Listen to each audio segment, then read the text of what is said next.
Baik, terima kasih kesempatannya. Mas. Saya sapa dulu ya semua rekan-rekan yang hadir pada kesempatan. Iya. Ini ada suara masuk ya? Bapak. Panitia untuk slide selanjutnya mohon di itu. Maaf Pak Eri, sebentar Pak. Silakan Pak. Baik, rekan-rekan sekalian, tanpa berpanjang lebar, saya coba menyampaikan apa yang diminta oleh panitia ke saya. Ini menarik sebagai rangkaian daripada ini ya, forum legal nih, webinar forum hukum khususnya di BUMN. Ini menarik banget karena memang hukum tuh penting banget untuk menjaga BUMN yang kita cintai ini. Baik, langsung aja.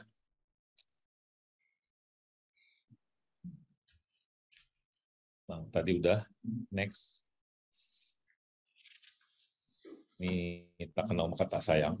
Saya sekarang di Injourney. Injourney itu company brand dari PT Aviasi Pariwisata Indonesia, holding yang relatif baru, terbentuknya Oktober legally-nya dan diresmiin Pak Jokowi 13 Januari. Nanti ini yang ada di naungan kita ada Airport Management, which is AP1, AP2, ada Destination Development, ITDC, ada Attraction Management, Destination Attraction Management, TWC, Hotel dan Travel Management, Hotel Indonesia Natur, Hotel Indonesia Group, Retail, Sarina, ya. Dan kalau sesuai plan, next year, Garuda will be joining. Ini cara pemerintah menjawab untuk memanage kepariwisataan Indonesia lebih efektif lagi. So dipaksa berpikir ekosistem gitu ya. Orang airport nggak bisa hanya mikir airport lagi. Terus pesawatnya gimana? Orang traveler datang dari mana? Jadi semua dipaksa ekosistem dan dipikir barengan nih untuk apa namanya dipecahkanlah solusi bersama, mencari solusi bersama untuk meningkatkan kepariwisataan Indonesia karena apa namanya menarik banget pariwisata kita itu in sense of asset, tourism Indonesia itu is quite the biggest one in Southeast Asia gitu. Tapi ngomong pengunjungnya nih, khususnya wisatawan mancanegaranya, Indonesia still challenging, still the lowest one. Gitu. Makanya ini menarik nih ngerjain ini, gitu, bergairah kita. Next.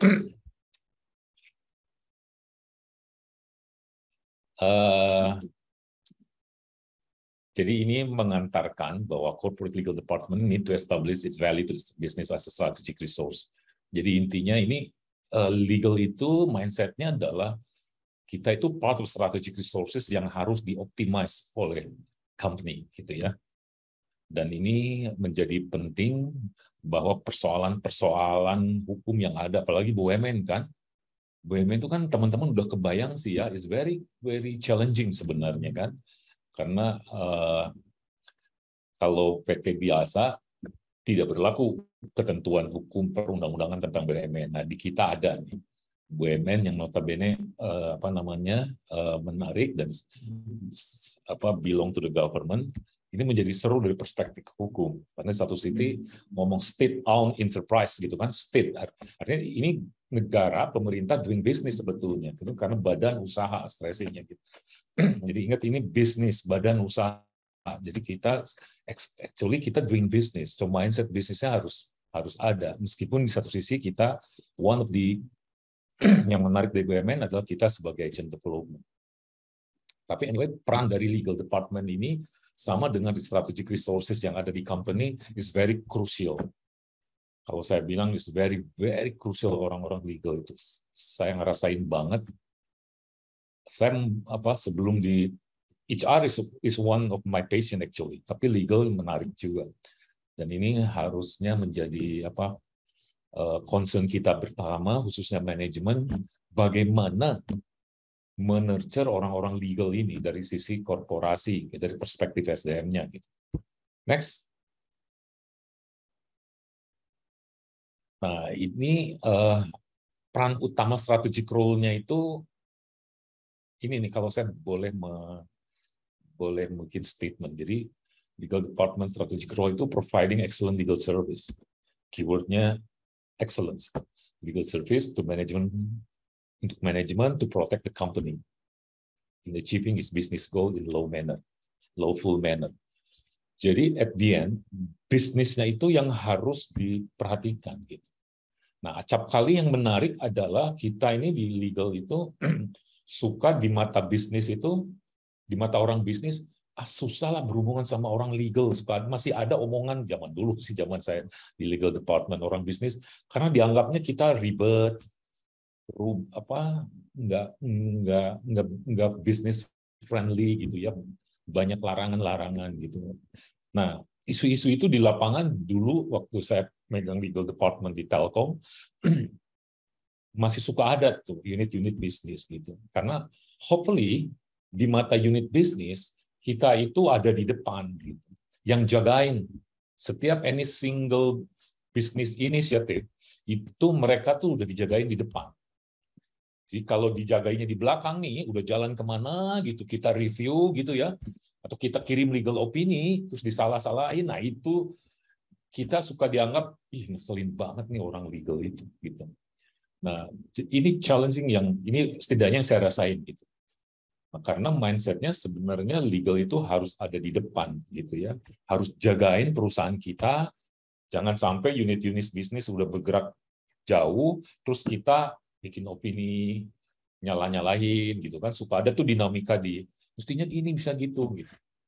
Nah, saya kadang-kadang memang meminta tim saya nih, in-house lawyer saya, kawal tuh di depan. Kesian mereka kalau nanti salah. Apalagi kalau opini kita yang tertulis itu yang isinya ada kesan kita against the law, against the rule gitu ya, terus sampai bocor, itu ngeri-ngeri sedap itu. Wah, ini ada perbuatan melawan hukum gitu ya dari bahasanya. Makanya mindset ini menjadi penting bahwa kita itu harus provide excellent legal service khusus buat manajemen, jagain tuh perusahaan yang kita cintain. Gitu. All out gitu ya. Karena at the end bisnisnya harus jalan. Justru kita harus jadi partnering seperti halnya human capital. Makanya sekarang trennya istilahnya human capital business partner. Kita itu jadi business partnernya orang bisnis. Legal juga mindsetnya menurut saya sama aja. Kita has to be our legal partner buat unit bisnis yang ada di BUMN kita. Next. Nah, ini yang ingin saya garis bawahin di depan. Nah, kebayang apalagi di BUMN besar ya. Saya pernah di Telkom, saya anaknya Telkom, BRI. It is one of the biggest BUMN di Indonesia. BRI one of the biggest ya, Telkom.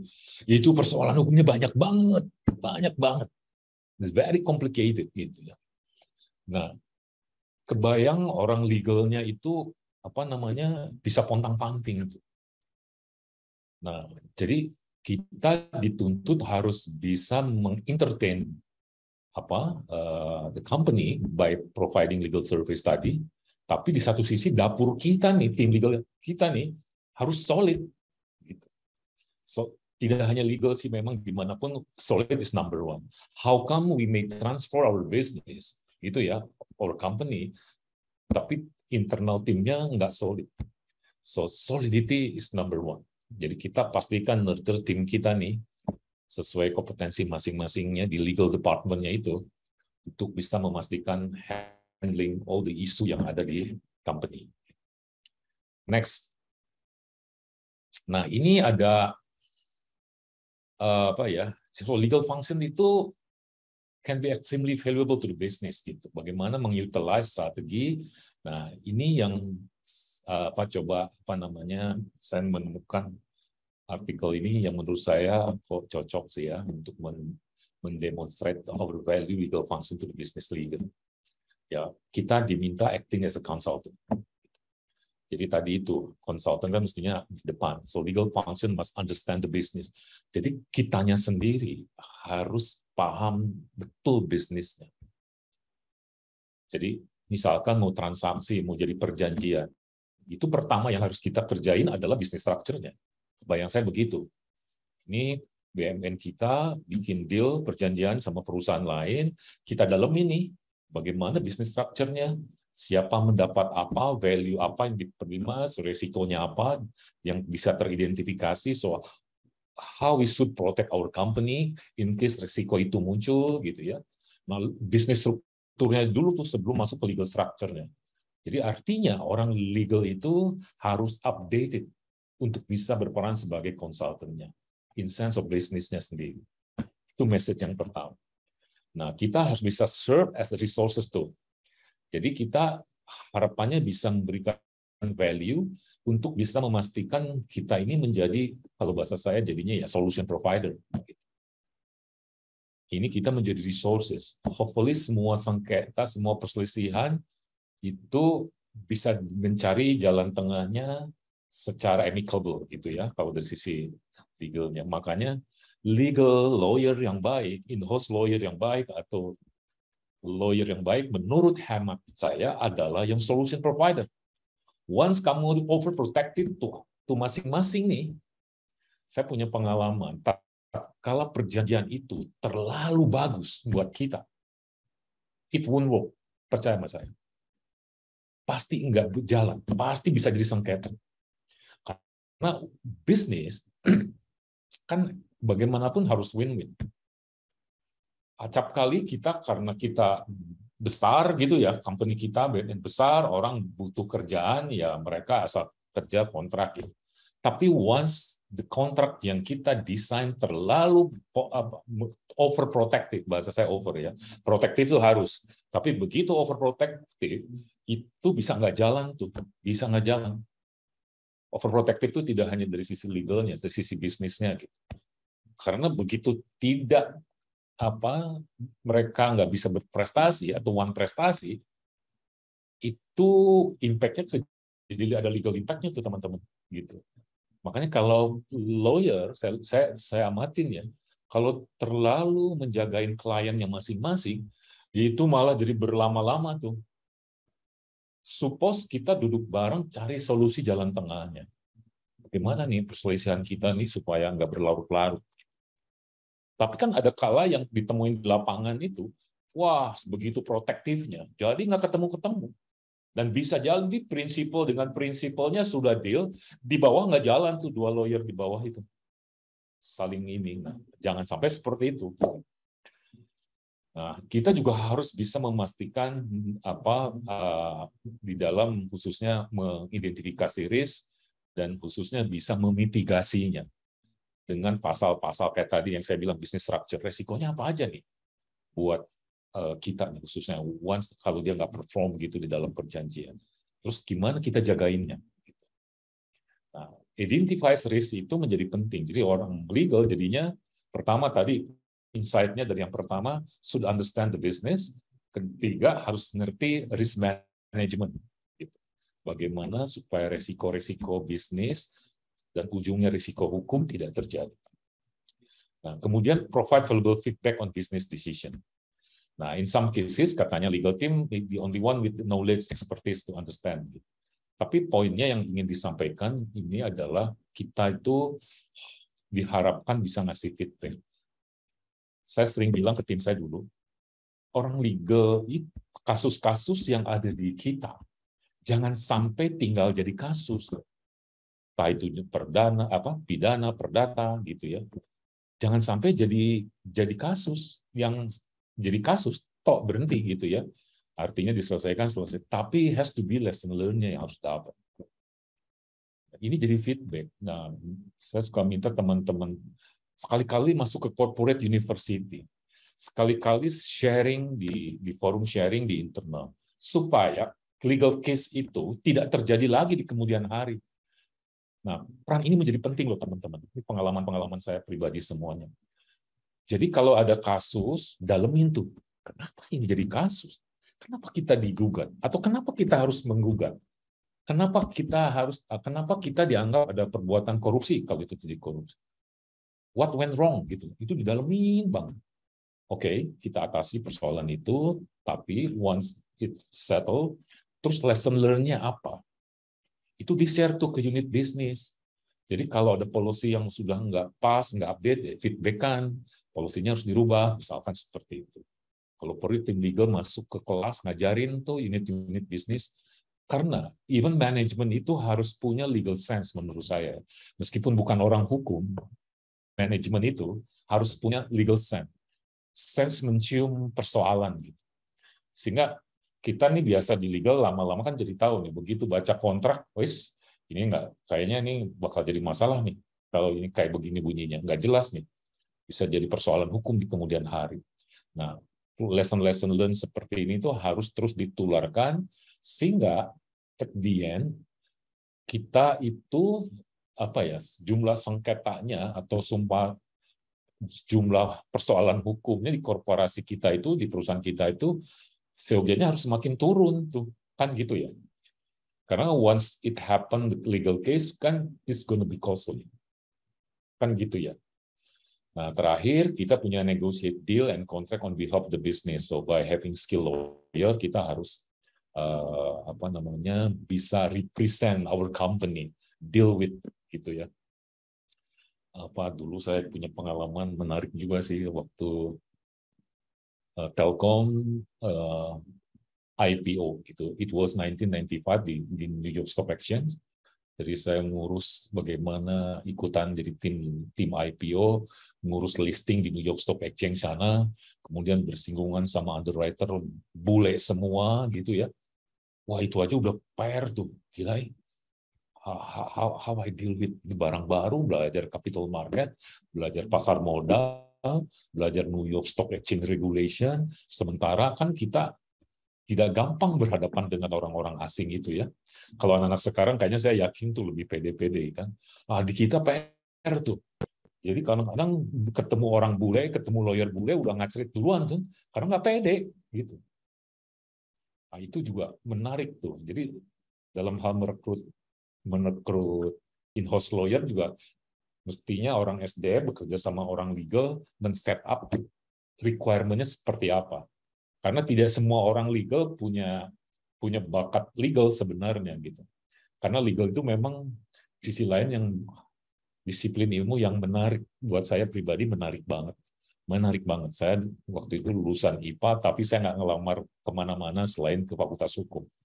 Karena waktu itu pengen jadi diplomat mimpinya, Fakultas Hukum gitu. Tapi legal itu mengajarkan kita untuk selalu critical thinking kan. Kenapa begini ya? Kenapa begitu ya? Why? Makanya kalau bikin SK justru consideration yang menimbang menjadi penting. Kenapa mengeluarkan policy ini gitu kan? Nah, critical thinking ini menjadi penting buat legal itu belajar dari disiplin ilmu hukum tuh seperti itu. Kalau orang Belanda, kalau dulu kan banyak referensi Belanda. Waromrehnya itu. Hukum kenapa gitu. Kenapa begini? Kenapa nggak begitu gitu. So what? Apa untungnya buat kita? Kritis gitu dipaksa gitu. Dan seterusnya. So ini tip buat kita bisa sukses menjalankan legal function-nya dan hopefully mendeliver value untuk bisnisnya. Gitu. Next. Nah, lining HC strategi. Jadi materi yang dikasih ke saya itu finally ujungnya di masalah human capital management nih. Jadi HC strategi with business strategy boost people satisfaction and performance. Moreover, organization objective achieve. Ini pengantarnya HC strategi. Next coba. Nah, kenapa ini human capital arsitektur yang ya inilah yang saya buat gitu, dan ini jadi framework membekalin saya setiap saya on board di satu perusahaan gitu ya. Jadi saya kalau dari SDM saya pakainya framework ini. Jadi pertama yang harus dipikirkan adalah ini bisnisnya mau kemana, terus strateginya seperti apa. Terus kita dari sisi human capital, becoming world-class human capital system practice, kita jadi bisnis partnernya yang bagus.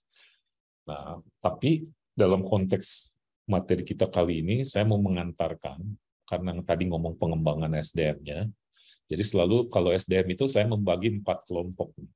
People, culture, organization, dan all another system-nya.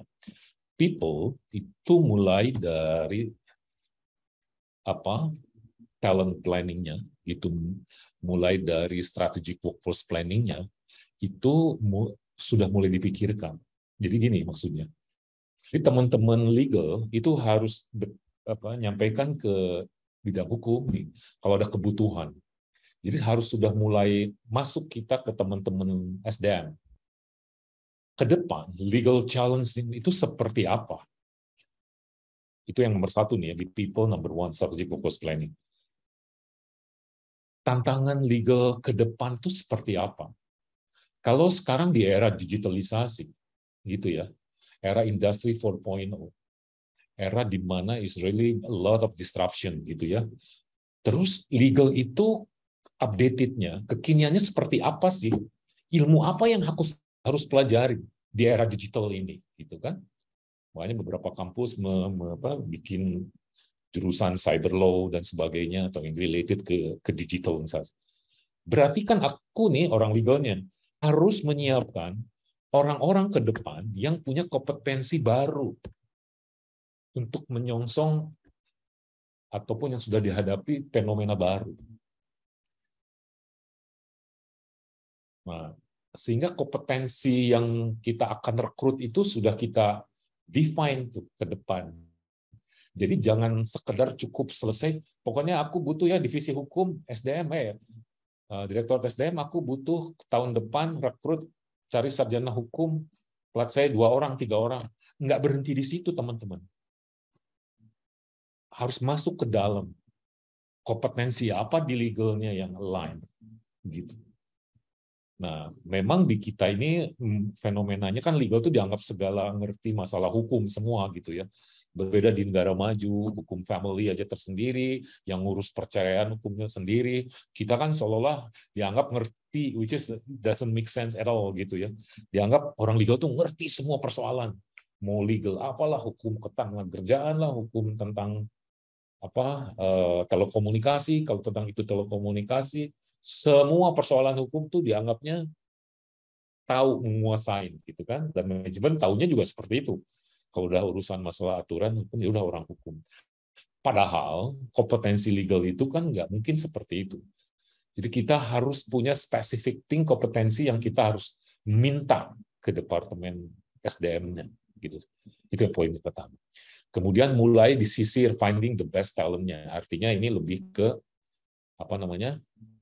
bagaimana tatkala dia masuk, kita juga harus bisa memastikan who is the best. Artinya ini lebih ke kalau pernah dengar 9 grid box gitu di SDM itu, biasanya karyawan itu di clustering merupakan faktor dari capacity sama performance.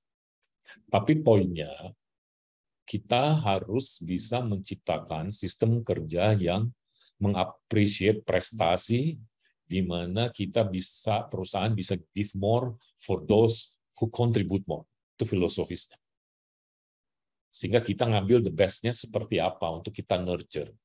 Entah menyekolahin ke S2, Master of Law-nya di luar negeri, whatsoever. Tapi kita harus sanggup bisa mendefine kepada mereka yang punya kontribusi lebih. Poinnya itu. Nah, kemudian kita juga harus punya talent manajemennya tuh. Jadi roadmap mengisinya tuh. Kalau masih ada yang menganut structure base gitu ya. Talent-talent itu udah mulai disiapkan.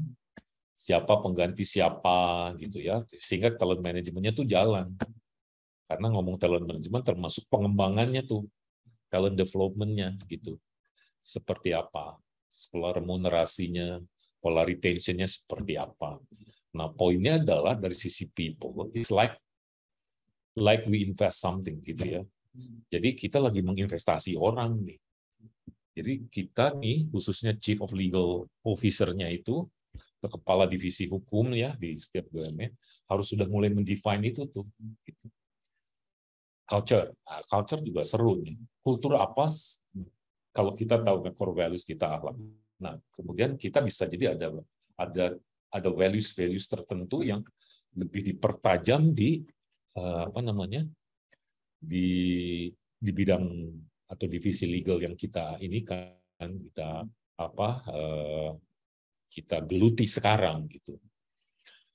poinnya adalah gini, kalau ngomong culture itu ngomong values gitu ya. Dan ini supposed to be one of the requirement dari perekrutan. Jadi kalau teman-teman tadi itu mau merekrut karyawan untuk sarjana hukum, nah teman-teman harus ajak ngomong si Direktorat SDM-nya. Gue mau kriterianya gini loh, kompetens soft skill yang aku inginkan begini ya. Nah, pesan sehingga tidak semua psikotes itu berlaku buat semua. Ada specific thing yang tidak cocok buat tim legal. Karena nanti saya jelaskan setelahnya. Ada values tertentu yang harus dimiliki oleh orang legal. Integrity, of course, itu is number one. Tapi values lain tuh, misalkan masalah kalau di akhlak tuh kan kayak amanah tadi, contohnya integrity, kompeten. Nah, kita juga harus memastikan kalau udah ngomong kompetensi itu ada 3 teman-teman. 1, functional technical kompetensi. Itu ya. Jadi technical kompetensi dia itu seperti apa? Mau fokus ke hukum apa? Karena kalau orang pidana suruh mengerjakan yang non pidana bisa jadi berat gitu ya, seperti itu. Memang meskipun prakteknya kita ngerjain semuanya, tapi kita try to lebih dalam gitu untuk mencoba dalam sisi orang. Dan seterusnya dari values itu. Tapi ada soft skill tertentu yang memang harus dimiliki orang legal tuh. Contohnya apa ya? Commercial awareness. Tadi saya jelasin di setelah ini. Tapi value culture yang terbentuk di divisi hukum itu harus punya warna sendiri seolah-olah gitu. Message-nya dari dari saya. Karena tipikal orang legal itu kan sebetulnya kelihatan tuh orang-orangnya cool. Orang legal tuh harus cool. Karena kalau teman-teman perhatikan ya, baik di kenyataan mau di film yang temanya lawyer gitu di law firm kan orang-orang tampilannya keren-keren tuh, berjas, tongkrongannya lain. Itu penting itu, orang legal kan cenderung rapi-rapi kan, berjas, lawyer kita itu kan. Tapi itu penting menjadi self confidence-nya terbangun, self efficacy-nya kebangun.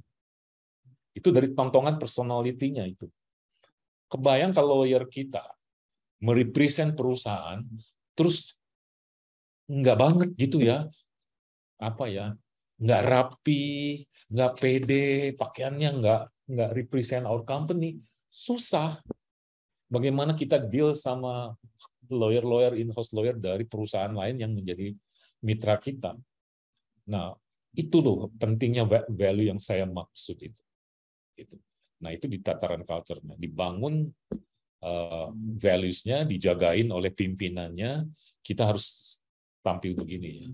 Pokoknya kalau orang tinggal udah turun, hopefully everything is settled. Gitu. Organisasi, ini banyaknya teori lah. Organisasi, poinnya sekarang, nanti saya akan mention juga di belakang. Kalau lagi desain organisasi, saya ngelihat orang legal itu tidak harus lagi ada di struktur. Gitu. VP, officer legal apalah, manager legal apalah, VP legal apa, VP legal apa. Nggak harus selalu begitu. Kita bisa dual mode juga. Harus menyediakan, kalau bahasa ininya functional position atau individual contributor. Legal itu harus bisa nyampe ke BUD-1 gitu ya, karirnya itu tanpa harus megang struktural juga anyway gitu loh.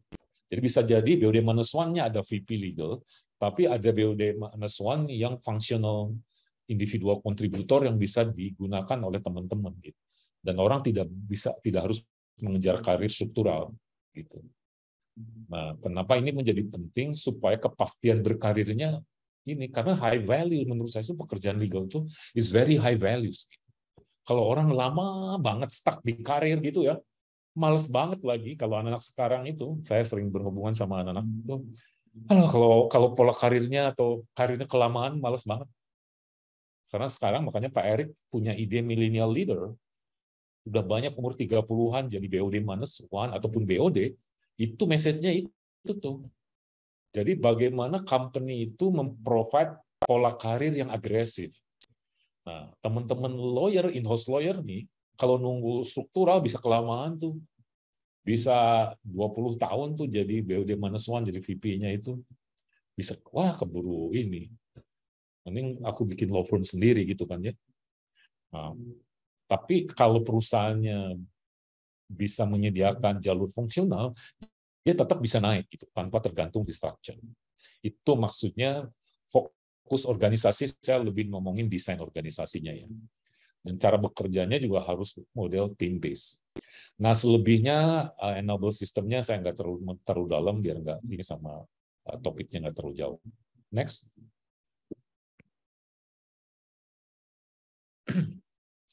Nah, ini sih just info aja, sekedar untuk bisa di ini sama teman-teman. Ini yang saya tangkap dari beberapa best practice yang pola rekrut orang, dan ini ada di buku saya, Finding Star of Life, bintang-bintang kehidupan. Jadi di benak saya tuh kalau saya sedang merekrut, di otak saya sedang tidak merekrut karyawan, tapi saya sedang merekrut anak-anak bangsa yang someday jadi orang. Gitu. Kalau perlu tidak hanya fokus di BUMN itu sendiri, someday bisa berkiprah ke BUMN lain, someday you're gonna be somebody. Nah, merekrutnya itu juga kita menjadikan mereka bagaimana pola rekrutnya supaya mendapatkan tipikal orang-orang yang seperti ini, yang kemudian kita kita didik, dikembangkan pada saat dia masuk gitu ya di dalam suatu company untuk leadership, jadi orang, jadi leader someday. Nah, ini beberapa sharing aja, karakternya harus kuat gitu ya. Memang kelihatan orang leader harus strong karakternya, pede tapi jangan overconfidence ya, jadi salah juga. Tapi harus pede, yakin, dan dibiasakan dia kita bisa mendetek bagaimana achievement dia tuh. Dari sisi akademik, non-akademiknya seperti apa. Nah, di BUMN yang saya lalui, saya punya scoring employee qualification score. Jadi kita appreciate pada teman-teman yang memang selama dia menjadi mahasiswa, itu punya aktivitas atau punya achievement di non-akademik gitu. Karena biasanya orang yang aktif di organisasi itu agak beda kalau dia mulai bekerja gitu. Karena pada saatnya bekerja itu lebih matter sociability, networking, kayak begitu kan dunia kerja. Social inclusion menjadi penting tuh buat teman-teman untuk biasakan kepedulian sosialnya dimunculkan. Jadi lebih sensitif melihat kondisi sosial, maksudnya itu lebih mengasah sebenarnya. Nah, orang-orang yang punya kepedulian sosial tinggi itu biasanya menjadi sukses gitu ya di kemudian hari, karena dia ada kepekaan gitu terhadap aspek sosial. Hal lain kayak future di kompetensi tadi saya sampai mention, ke depan tuh ini loh kompetensi-kompetensi yang dibutuhkan company itu inovasi, kreativitas. Sebenarnya inovasi kreativitas itu orang legal juga wajib tuh, harus kan. Jadi kalau ngelihat kita bikin prosedur, bikin SOP, bikin policy nih di perusahaan kita, nah kita juga harus jadi tajam. Ini it doesn't make sense nih, aturan kayak begini nih, bertele-tele nih, kesian unit bisnisnya kayak begitu. So kita harus bikin apa gitu, lebih something yang lebih breakthrough. Selalu orang ini come up dengan ide-ide baru gitu untuk memastikan tetap comply, tapi decision can be made very fast. Itu loh tantangannya itu. Tapi kalau masalah itu selesai tapi berlama-lama, nah itu juga nggak istimewa juga kan. Speed is still issue. Tapi poin yang ingin saya sampaikan adalah bagaimana kreativitas itu menjadi penting juga buat seorang in-house lawyer. Gitu ya, saya nggak tahu ada di zaman di Telkom dulu, saya awal-awal bikin sistem core management sebelum canggih kayak sekarang ya, Telkom Information Legal System, kayak Westlaw, gimana sih kalau kita lagi riset, karena kebayang nggak sih orang legal itu waktu bikin legal opinion kan lakukan legal research kan, kebayang nggak sih kalau kita ada miss aja satu peraturan nggak ke bawah, apalagi peraturan itu yang terakhir, kebayang nggak opini kita kan salah. Jadi legal research kita tuh harus bagus tuh. Makanya memang idealis setiap bidang kehukumannya itu di dalam tubuh in-house lawyer, legal department-nya itu harus bisa dipisahkan tuh. Si A, kamu udah fokus ke hukum korporasi aja. Dalam itu undang-undang PET, dalam itu undang-undang BUMN. Tapi hafal cangkem dan paham betul. Terus ada yang dari legal teknisnya. Kalau orang telekomunikasi, paham banget tuh undang-undang telekomunikasi. Sampai ke peraturan menteri itu seabrek-abrek kan. Orang legal bank, itu peraturan BI, peraturan OJK, itu kan harus didalemin tuh. Kebayang nggak sih? Nggak mungkin kita tuh nguasain semua tuh. Paling hanya garis besarnya aja. So di dalamnya nih, tubuh kitanya sendiri harus bisa membagi pekerjaan, ada spesialis-spesialisnya di dalam tubuh legal department. Supaya apa? Supaya legal service kita berkualitas, tajam, terpercaya, iklan. Nah, data driven dan sebagainya lah itu lebih umum. Tapi message-nya future competence juga harus kita miliki. People oriented ini lebih ke interpersonal skill, kita harus bisa karena at the end kan kita harus bisa ketemu mitra-mitra, so interpersonal skill menjadi penting. Culture breakthrough tadi sempat saya mention, culture enthusiasm. Jadi orang legal tuh harus punya pikiran begini, ngelihat sesuatu nggak beres tuh dia gelisah. Oke, ini gua harus beresin nih. Kantor berantakan aja udah nggak tenang tuh. Ada dokumen berantakan, nggak well order aja harus nggak tenang tuh. Kebayang kalau orang legal jorok gitu ya, nggak rapi pekerjaannya. Saya kesel banget. Orang legal itu harus super teliti. Karena elemen yang terpenting adalah detail tuh pay attention to detailnya itu tuh. Jadi dokumennya tuh well prepare, rapi. Nah, saya punya pengalaman kayak gini. Saya bisa bayar mahal tuh lawyer-lawyer dari Amerika nih zaman saya jadi megang legal tuh.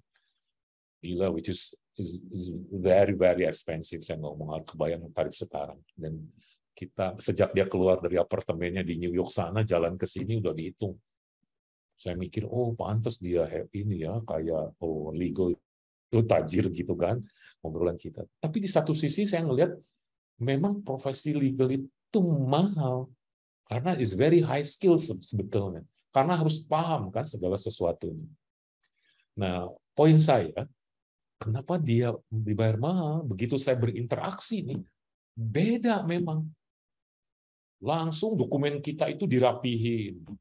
Dan dia bisa nyimpen atas izin kita semua terkait isu legal yang sedang dihadapi di cabangnya di luar negeri sana. Dia mau riset apa, dia bisa akses ke, saya ingat banget tuh di tahun itu, tahun 95-an tuh, lawyer saya dari luar itu kayak ini loh, keypad-nya bank tuh kalau mau kirim nih nomornya. Jadi untuk akses dokumen itu ngetik nomor yang semua setiap saat bisa berubah. Jadi dia kalau mau legal research itu sebegitunya. Jadi bagaimana kantor legal itu di manage sedemikian rupa. Jadi kan suka ada head legal office-nya itu. Jadi yang menurture, contoh lagi menarik juga nih, pengalaman saya magang di Baker McKenzie di Washington DC. Waktu saya masuk itu, saya dulu dikasih ruangan tuh, inget banget. Begitu buka komputer saya, keluarnya apa? Welcome aboard, Herdy Harman. Now you're joining with us. Itu magang tuh teman-teman. Tapi message yang ingin saya sampaikan adalah betapa well organized-nya kantor itu. Saya dikasih nomor tertentu. Jadi kalau mau fotokopi untuk kepentingan klien, saya ngetik nomor klien ID-nya. Karena langsung ke bill tuh kan. Kalau saya mau tapi ini di tahun 95, mungkin buat teman-teman sekarang cerita saya nggak begitu amazing gitu ya. Buat saya waktu itu di tahun itu, gila ini kantor lawyer itu manage begitu profesional. Mau telepon, saya pencet dulu nomornya itu kepentingan klien atau kepentingan pribadi. Terus yang menarik lagi tuh, zaman saya dulu kan belajar hukum nggak belajar ngetik gitu kan. Kan sekolah waktu itu tuh zaman saya sekolah Wah, di kampus tuh orang-orang ngetiknya tuh cepet, nggak lihat even laptopnya itu. Dosen ngomong, dia ngetik aja cepet banget. Kalau saya 1, 2, 3 lama gitu kan. Dan waktu magang itu juga kesel tuh teman saya ngetiknya lama. Nah, poinnya adalah betapa saya jadi paham kenapa profesi hukum itu paling bergengsi di Amerika dan dibayar mahal. Karena benar-benar law office itu di manage very professional. Tapi kita bisa lakukan di kantor-kantor hukum kita, di BUMN-BUMN kita cintai ini, seprofesional itu. Jadi yang berurusan dengan kita tuh well order, well organized, tertib semua. Itu teman-teman message-nya. Yang disebut culture enthusiasm itu gemes ngelihat sesuatu yang belum jalan proper. Next. Nah, ini tadi saya mention di depan. Jadi hopefully, ya saya nggak tahu, mungkin BUMN, setiap BUMN punya kebijakan masing-masing. Tapi keyakinan saya dual career path ini menjadi pas buat teman-teman yang pengen berkiprah, bekerja, yang menekuni hukum terus saking mencintainya, pengen sampai ke sampai ke BUD-1 gitu, BUD-1 hukumnya. Nah, dibuka jalur karirnya. Kalau nggak tadi bisa jadi stuck tuh. Kelamaan jadi supervisor, bisa 7 tahun, 5 tahun, jadi belum lagi naik manajer, wah kelamaan. Maka dibuka jalur dual function, dual career path ini. Dan ini ternyata referensinya beberapa di luar, kalau di searching, mostly juga menerapkan pola yang sama. Jadi kebayang kalau nggak ada jalur fungsional, ngandelin kotak kan makin ke atas makan sedikit. Ya kan? Jadi kebayang berkarir di legal itu menjadi tidak menarik. Ini kapan bos gue pindahnya? Gue nggak bisa naik-naik. Kan gitu. Next. Nah, ini sempat tadi di-mention, dan ini juga ada beberapa referensi penting soft skill dari kita sebagai in-house lawyer, bagian dari kompetensi. Jadi ngomong development tadi kan saya disebut satu, saya belum selesai itu tadi ya, functional technical kompetensinya. Terus kedua terkait dengan leadership kompetensinya itu ya. Kemudian yang terakhir yang tidak hanya technical tapi soft kompetensinya juga gitu. Jadi ada leadership kompetensi, ada technical kompetensi, atau ada professional kompetensi atau soft kompetensi. Nah, ini menjadi soft kompetensi yang menjadi penting dan menjadi hard kompetensi untuk some item yang harus dimiliki atau dikembangkan kalau perusahaan peduli, atau BUMN kita peduli kepada lawyer in-house yang ada di dalam untuk dikembangkan gitu ya, harus dikasih pelajarannya gitu. Dikasih bekal lah untuk bisa dia perform dengan baik. Satu, pemahaman commercial awareness, tadi saya sempat singgung, creative problem solving juga tadi saya singgung, kita harus hopefully jadi problem solver. Pokoknya di tangan kita semua harus beres, harus everybody happy kalau bisa, amicable settlement, win-win. Kalau ribut terus, kita berargumen sedemikian rupa nggak selesai-selesai. Saya pernah ngalamin kasus sampai saya ikut terjun di arbitrasi internasional di Swiss sana, pernah saya ngalamin karena kasusnya nggak selesai-selesai. Saling gebrak-gebrakan, manajemen sama mitranya, meja, dang-dong, nggak selesai-selesai. Apalagi lawyernya saling, menjagain kliennya masing-masing. Tapi kita yang pusing kan, bayarnya lumayan kan gitu. Communication, of course, itu barang yang penting banget. Bagaimana communication efektif bagi seorang in-house lawyer itu dibekelin. Teamwork tadi disampaikan sudah. Kita juga harus punya information analysis and research-nya yang bagus tuh. Jadi ada tim research-nya. Karena kalau nggak serba digital susah kan. Atau bisa bekerja sama-sama tim knowledge management di BUMN yang kita ini supaya kompetensi legal itu knowledge manajemennya bisa nurture. Jadi belajar bisa dibantu mengisi konten-konten knowledge management. Kemudian attention to detail tadi sudah saya sampaikan. Orang legal tuh mau tidak mau harus pay attention to detail. Karena saya pernah mengalami satu kejadian, banyak kasus, banyak yang diperiksa aparat gitu ya, karena bisa jadi dianggap salah gitu ya. Nah, kemudian orang jadi senewan jadi stres, nggak mau neken kontrak, sampai kejadian semua orang nggak mau marah apapun, nggak mau tanda tangan apapun sebelum diparah orang legal. Saking pentingnya tuh, kebayang nggak sih legal department tuh. Jadi pekerjaan legal tuh quite stressful sih, makanya stress tolerance juga menjadi penting tuh buat seorang lawyer itu, in-house lawyer itu. Nah, kebayang kalau nggak pay attention to detail, once itu salah, kita jadi ikut salah, gitu ya. Dianggap tidak teliti kan gitu. Self-efficacy tadi saya sudah mention, harus dibangun rasa percaya dirinya, mau berhadapan dengan siapa kayak mau lawyer sekali berapapun di luar sana yang kebetulan merepresent mitra kita, lawan kita jangan kalah, pede aja lagi, sepanjang benar kita bisa hadapin, jagain perusahaan yang kita cintai, BUMN kita ini, supaya tidak dirugikan oleh pihak-pihak yang ada niat merugikan perusahaan kita. Next. Nah, ini beberapa tips untuk in-house legal leaders-nya juga, gitu ya. Jadi ini untuk para head-nya, know your team, every single team. Kalau di persepsi SDM itu begini, nggak ada orang itu baik atau buruk. Yang ada itu whether somebody fit or not with the position. Itu dari kacamata SDM itu, perspektif human. Tuhan menciptakan manusia dengan segala kelebihan dan kekurangannya. So, tugas kita memastikan whether somebody fit or not dengan posisi itu. Artinya apa? Dimensi requirement posisi legal itu juga harus didalemin. Orang yang ada yang nggak suka di litigasi. Kebayangkan, males, ribet urusan litigasi itu. Terus ditaruh di legal counsel. Gitu. Sehingga dia lebih memilih legal counsel. Nah, memang itu nggak bisa disalahin tuh. Ada kriteria-kriteria tertentu, saya yakin teman-teman mengamini, agak beda tuh orang legal counsel sama orang legal settlement atau orang litigasi sama non litigasi, itu agak beda tuh apa profilnya gitu, karena persoalannya juga beda. Nah, itu yang dimaksud you should know your team kompetensi. Kemudian lead by example, of course kitanya harus memberikan contoh lah, gitu, karena kalau nggak dapet tuh auranya itu.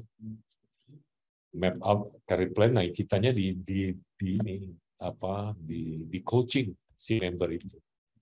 Karena kalau timnya nggak solid, susah. Dan selalu mempersilahkan untuk continuing education. Saya nggak pernah melarang karyawan saya atau tim saya untuk mendapat kesempatan lebih baik, apalagi untuk sekolah. Pasti didorong, didukung untuk sekolah itu harus di-empower. Harus terus belajar. Never stop learning. Next. Ini beberapa tips juga bagaimana create development plan. Nah, ini mirip-mirip yang tadi, tapi intinya kita harus tahu your team treat every employee as an individual. Seperti apa kelebihan masing-masing, area development-nya. Kadang-kala saya suka minta hasil assessment, kan suka di assessment kan teman-teman ya. Nah, itu keluar tuh, apa sih strength point kita as a person, apa sih improvement point yang harus kita lakukan. Nah, improvement point inilah menjadi feedback buat teman-teman tim kita, supaya tim kita bisa perform, gitu ya. Match learning option to learning style, itu ini kanlah supaya matching gitu lah buat seseorang. Recognize employee and provide feedback, tadi sempat saya mention juga harus selalu ada nyempetin buat nurture timnya itu. Karena saya dalam perjalanan karir, saya udah 36 tahun kerja di BUMN. Teman-teman kan merasakan perjalanan karir dengan atasan pimpinan yang berbeda dari satu masa ke masa lain. Nah, acap kali kita punya pimpinan yang sangat pasif gitu ya. Tapi ada yang memang sangat perhatian ke tim gitu. Nah, itu menjadi PR buat kita, sehingga tatkala saya getting yang jelas older ya, getting mature di company, saya jadi mikir gimana sih sebaiknya menurture tim saya gitu ya. Karena bisa jadi kita pernah ngalamin punya atasan nggak pernah meeting tuh, apa bingung tuh, jadi nggak pernah internal meeting. Saya suka bingung kalau ada pimpinan suatu unit kerja jarang melakukan meeting sama anak buah. Bingung saya itu. Kok bisa gitu? Karena suppose namanya kita bekerja itu harus selalu memberikan yang terbaik kan. So intinya saya selalu menghimbau nih ke jajaran saya dimanapun kita itu harus memastikan continuous learning, continuous improvement itu jalan. Sehingga rapat itu selalu menjawab gini, what have you done in a week? Jadi namanya rapat mingguan itu wajib. What have you done in a week? Ada case apa nih? Nah, itu harus dijawab tuh. Kemudian, is there any space to improve? Apa yang harus kita improve? Jadi ngobrolnya di antara dua topik itu. Oke, ini 1 minggu ke belakang kemarin apa ada informasi apa yang mesti kita dalami dan kita sikapi untuk action plan lebih lanjut. Nah, makanya feedback itu menjadi penting. Implement new skill and monitor your employees. Jadi intinya tadi saya bilang, kita harus selalu update dengan new skill, harus rajin menyekolahkan tim kita kalau ada sesuatu. Apalagi kita hukum kan, muncul undang-undang baru, nah segera dikirim tuh teman kita ikut sosialisasinya. Ada aturan baru, ikutin, didalemin gitu. Karena wajib ngupdate kan. Kebayang kalau orang legal nggak updated, waduh, babak belur udah kita ditanya oh repot, nggak pede lagi. Next. Nah ini high performance culture tadi sudah saya sampaikan bahwa bagaimana mendrive semua orang itu berlomba-lomba berprestasi. Actually sebetulnya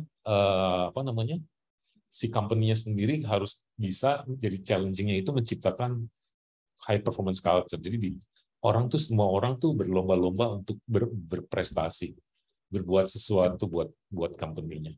Gitu.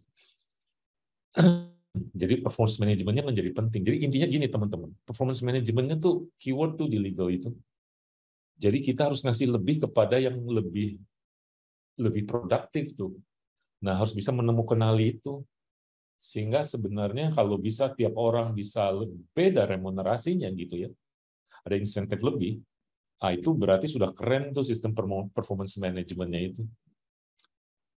Nah saya lagi ngembangin team-based organization di BRI, tapi belum keburu saya pindah. Di sini lagi coba nerapin. Jadi struktur itu berakhir di BUD Management.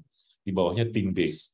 Nah, menurut saya pola kerja yang team base ini agak cocok nih buat tim legal. Tapi harus punya sistem performance yang baik, gitu ya, yang bagus sehingga orang tidak terlalu like and dislike. Kenapa sih itu naik kok anak buah? Kenapa yang satu terkesan lambat? Karirnya dan sebagainya, itu hopefully kita punya sistem performance culture yang bagus. Next, ini sih approach giveaway for hype, ya ini sih tip-tip aja. Intinya sih untuk terciptanya from high performance culture journey itu ini nih kurang lebih beberapa hal yang bisa jadi takeaways buat teman-teman. Mulai di induce high performing brand pattern-nya, mulai harus banyak diskusi, banyak sharing. Kebayang legal case itu harus dibahas tuh barengan sehingga bisa saling sharing, saling ini di dalam tim. Nah, performing brand pattern itu menjadi mentality menjadi oke, gua harus harus bisa selesai. Dan banyak persoalan di lapangan gitu ya. Banyak orang misalkan performing pekerjaan, kontrak pekerjaannya udah selesai, tapi dokumennya tuh nggak ada. Terus gimana ini? Gimana, Wah, ya banyak variasi persoalan legal yang ada di lapangan. Tapi kalau kita membiasakan diri punya mentality dan sering mengadakan sharing, sehingga ada brain-nya gitu ya, itu menjadi penting. Hopefully itu engage talent yang bisa memberikan lebih si talent atau in-house lawyer-nya itu engage, jagain banget gitu, represent company. Strategic alignment menjadi penting karena kita harus lurus sama perusahaannya, kemana corporate goal-nya, terus kolaborasinya harus hidup, brand leaders-nya juga harus kerasa, kehadiran pemimpinnya itu kerasa menurture kita. Dan yang penting sebetulnya moreover di bawahnya menjadi dasarnya meaningful purpose. Ini menjadi penting, meaningful purpose. Buat apa saya kerja di BUMN? Apa sih gitu ya? Ada nilai lebih tatkala kita bekerja. Jadi kalau orang SDM tidak hanya IQ, EQ-nya juga harus di nurture, emotional resilience-nya, dan juga SQ-nya, the spiritual question yang harus dijagain. Ada meaningful purpose-nya di situ. Bahwa kita bekerja itu memberikan yang terbaik buat perusahaan, hopefully buat bangsa ini, dan bekerja kita itu bagian dari ladang amal-amalan kita. Itu menjadi penting soalnya untuk meaningful purpose. Buat apa sih kita hadir? Buat apa kita bekerja? Nah ini hopefully bisa mendrive performance culture yang ada di unit-unit kerja ataupun di suatu korporasi. Next, hopefully kita udah sampai ujung. Nah ini organization capability, help business operate effectively. Jadi organizational capability itu harus terus dibangun, kata BCG. Nah ini penting supaya kita bisa mendeliver excellent service untuk mensatisfy customer. Customer kita siapa? Ya unit-unit kerja kita yang membutuhkan kita. Next. Nah, ini kalau ditanya struktur, kalau saya pribadi, pasti teman-teman kan punya pendapat beda. Kalau saya, ini ngomong function ya, nanti disebutnya masing-masing itu monggo. Tapi kebayang saya, at least ada tiga function sebagai legal counsel. Jadi dia memastikan counseling. Nah ini yang lebih non litigasi gitu ya, mengadvise perjanjian lah, project lah. Ini dia yang advise, make sure there is nothing against the law, nothing against regulation, comply, jagain terus. Nah ini teman-teman ini yang ngawal nih. Nah once it come to jadi kasus, so teman-teman legal settlement ini yang turun tuh. Tapi tadi itu yang diskusi tadi depan feedbacknya, legal settlement itu harus sering ngasih ngasih feedback ke legal counsel. Kenapa kasus itu terjadi? Kasih feedback kan ke unit bisnis. Dulu bukannya kasus ini karena begini loh, perjanjiannya nggak jelas loh teman-teman. Nanti ke depan bikin draft perjanjian tuh jelas ya, jangan sampai misinterpretation. Makanya kan barangnya sama tuh, kayak kita kasus perdata. Kan pasal yang sama, bunyi yang sama, diinterpretasikan beda, kan sering begitu tuh kasus. Jadi lesson learn-nya apa? Nah, yang ketiga, legal compliance. Nah, untuk di bank tuh biasanya kadang-kadang ada direktur compliance sendiri gitu ya, tapi itu kan lebih ke aturan OJK katanya. Tapi kalau menurut saya, even compliance juga harusnya ada di ranah legal. That's why legal people atau legal in-house lawyer itu are for, menurut saya. Jaga compliance, tugasnya menjaga compliance semuanya itu, termasuk mengharmonisasikan aturan eksternal sama internal ada di sini fungsinya. So this three main function yang menurut hemat saya rada-rada cocok, tapi nggak tahu teman-teman bisa jadi berpendapat beda. Karena tidak ada yang benar apa yang salah, whether lebih cocok di tempat masing apa enggak. Ada beberapa company yang saya lihat legal settlement-nya nggak ada. Jadi murni di outsource sama lawyer di luar. Begitu jadi kasus, udah kerjain sama external lawyer. Jadi nggak dipilah-pilah kayak begini. Langsung tinggal bayar-bayar aja. Saya ada plus minusnya. Kadang-kadang kalau ada perusahaan yang nggak mampu, harus dieman-eman gitu kan, budgetnya. Next. Ini hopefully di ujung. Nah, ini yang tadi sempat saya mention. Team-based organization, kayak anak-anak startup, scrum-based teaming, kayak law firm, firma-firma itu kayaknya lebih banyak ke team-based organization. Kayaknya itu lebih pas gitu. Orang lebih agile, lebih ini, orang belajar. Tidak terkotak-kotak, saya orang ini, saya orang ini, agak ini. Agak susah gitu ya. Jadi kalaupun dibagi 3 fungsi utama itu, ke bawahnya bisa diminggalkan untuk yang general services. Kalau kayak paralegal ya istilahnya kayak gitu. Jadi kapan itu bisa di-divide sebagai structure base, tapi kapan juga bisa jadi ke bawahnya nggak usah terlalu rigid.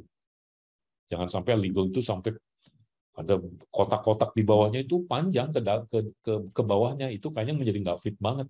Kalau legal birokratis, too many layers, itu nggak mudeng itu saya. Nggak pas desainnya itu seperti itu. Next. Kayaknya ini terakhir ya. Demikian teman-teman, semoga bermanfaat. Stay safe, stay healthy. Makasih. Saya kembalikan ke Pak moderator. Monggo.